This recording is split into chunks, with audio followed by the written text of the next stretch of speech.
مصیبت ورورسیږي قالو دی بل سنوي چغې نه وای دا الله نه کیدې نه کې قالو دی وای انا لله نو خدا وایو په مطلب نه کوو دې دا کلمه د استرجاع دا پتی امتونو کې ګورې نه وای دا خبره یاد ساتي دا زموږ د امت خاصه قالو نو دی وای انا لله منګه دا الله ان لجمع چې منګه دا چایو دا الله رب العزت منګه چایو دا الله و انا الیه راجعون او من دا الله توار وسیله کدا بلان میرا نماز کنا خودم سبا ورزم کنا کزوی می مخ کنا خودم سبا ورزم کنا کدا خود خزا یا مشومان دا مخ کنا ورزم سبا ور روان قالو انا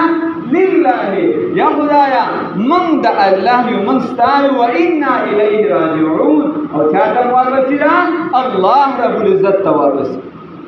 اس کا نیک عمل ہے تب ملاوی کہ جسنگا وفات شروع